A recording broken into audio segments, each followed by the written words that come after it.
नमस्कार दोस्तों, सात रंग में आपका स्वागत है। आज हम बात करने जा रहे हैं एक खास कविता संग्रह की, जिसमें ढेर सारी ऐसी कविताएं आपको मिलेंगी जो देश और समाज की वास्तविक हकीकत को सामने लाती है और यहाँ की ज़मीनी जो स्थितियाँ हैं उसको उजागर करती हैं। जो राजनीतिक स्थिति है उसको लेकर किस तरह से लोगों के अंदर एक आक्रोश है, उस आक्रोश को भी सामने लाती है। इस वक्त हम जिस कविता संग्रह की बात करने जा रहे हैं वो है जाने माने जो कवि हैं कौशल किशोर, जो जन संस्कृति मंच के संस्थापकों में रहे हैं। एक बेहद सक्रिय रचनाकर्मी, संस्कृतिकर्मी, पत्रकार रहे हैं। उनका जो संग्रह है उम्मीद चिंगारी की तरह, वो इसी साल आया है और इसे रुद्रादित्य प्रकाशन ने छापा है। 225 रुपये इसकी कीमत है। ये जो कविता संग्रह जिसकी हम बात कर रहे हैं उम्मीद चिंगारी की तरह, इसको दो खंडों में बांटा है कौशल जी ने। एक खंड है भेड़िया निकल आया मांद से। इसमें 27 कविताएं हैं कौशल जी की, जिसमें एक जो मुख्य कविता है वो है भेड़िया निकल आया मांद से। देशभक्ति के लिए मेरे सवाल, देशद्रोही कहीं का झूठ बोलो, उन्हीं पर टिका है जनतंत्र, फासिस्ट। और एक जो अच्छी और बहुत बेहतरीन कविता जो मैं आपको इसके बाद पढ़कर सुनाऊंगा वो है वह हामिद था। और जो कविताएं हैं गोली, गाली और आवाज़, प्रसव वेदना या अंधेरा ही अंधेरा, ये तमाम कविताएं आपने अलग अलग जगहों पर कभी पढ़ी भी होंगी। और कौशल जी की कविताओं की जो एक खासियत है कि उसमें एक ख़ास तरह का तेवर है सत्ता के खिलाफ, और जो ख़ास तौर से जो इंसान विरोधी, जनतंत्र विरोधी और इंसानियत की हत्या करने वाली जो स्थितियां होती हैं उसके खिलाफ कौशल जी की कविताओं में एक विद्रोह की आग होती है। और उन कविताओं को पढ़ना आपके लिए एक नया अनुभव होता है। खासतौर से अब जब हम कोरोना काल की बात करते हैं और कोरोना पर भी कौशल जी ने ढेर सारी कविताएं लिखी हैं। जो इस किताब का दूसरा खंड है वो कोरोना पर ही केंद्रित है और इसमें 21 कविताएं उन्होंने लिखी हैं। कौशल जी की कविताओं पे चर्चाएं तमाम होती रही हैं और अलग अलग मंचों पर कौशल जी की कविताएं पढ़ी जाती रही हैं। खुद कौशल जी तमाम मंचों पर जाकर अपनी कविताएं पढ़ते भी रहे हैं। उनकी जो कविता हम इस बार आपके सामने पढ़ने जा रहे हैं वो कविता है वह हामिद था। ये जो कविता है वह हामिद था, इसकी पृष्ठभूमि हम आपको बता दें।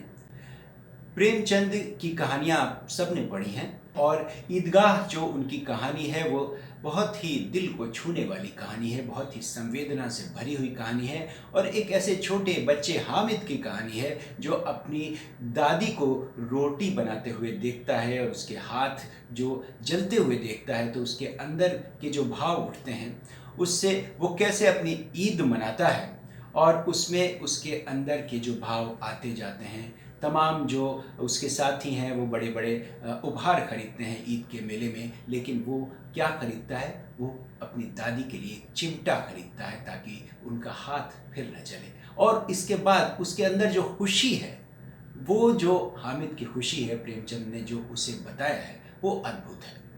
लेकिन जिस हामिद के बारे में हम बात करने जा रहे हैं वह हामिद एक प्रतिनिधि है।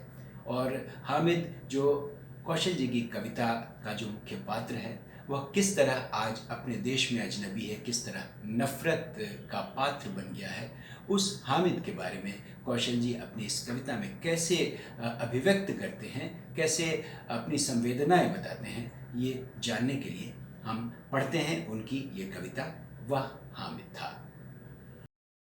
कई बार हम देखते हैं उम्र छोटी होती है पर उसके काम बड़े होते हैं।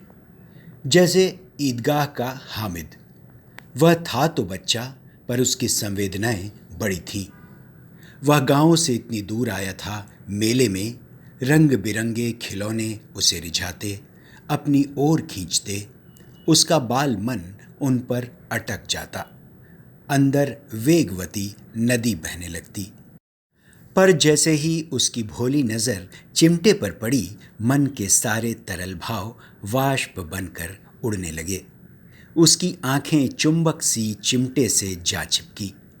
उसे याद आई दादी, उनका रोटी बनाना, उनकी सारी क्रियाएं, जैसे अंगीठी से तवा का उतारना, आग में रोटी को सेंकना, फिर तवा को अंगीठी पर चढ़ाना, इस क्रिया को बार बार दोहराना और यह सब करते हाथ की उंगलियों का जल जाना, दादी का तड़प उठना, सारे दृश्य उसके सामने सजीव हो उठे। वह लौट रहा था मेले से गांव की ओर, खुश खुश, उछलता कूदता, हंसता खिलखिलाता, चिमटे को तलवार की तरह नचाता। वह बना लेता उसे कभी हॉकी स्टिक तो कभी बल्ला। वह रख लेता कंधे पर गदा की तरह। उसका बचपन लौट आया था।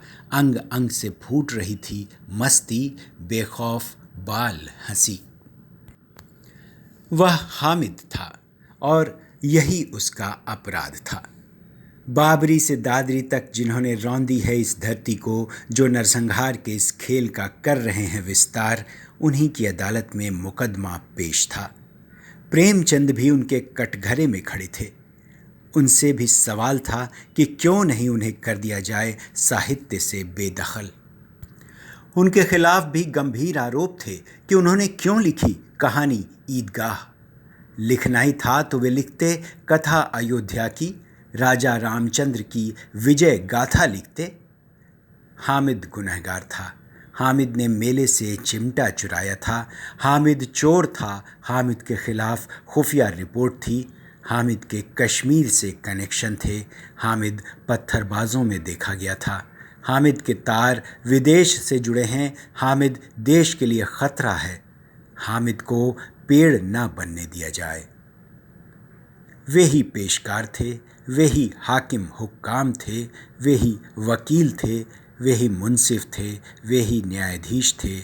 उन्हीं की अदालत थी। और हामिद के साथ जो हुआ उसे सारे देश ने देखा कि जिस चिमटे को उसने बड़े प्रेम से खरीदा था और इसी का प्रतीक था, उसे ही उतार दिया गया उसके जिस्म में। जहां बेखौफ बाल हंसी थी, वहां अब ठहाके की गूंज थी। हामिद मारा गया। नहीं नहीं, हामिद नहीं मारा गया। मारी गई संवेदनाएं। हत्या हुई भाव विचार की, जो हमें हामिद से जोड़ती है, जो हमें आपस में जोड़ती हैं, जो हमें इंसान बनाती हैं, जो हमें हिंदुस्तान बनाती हैं।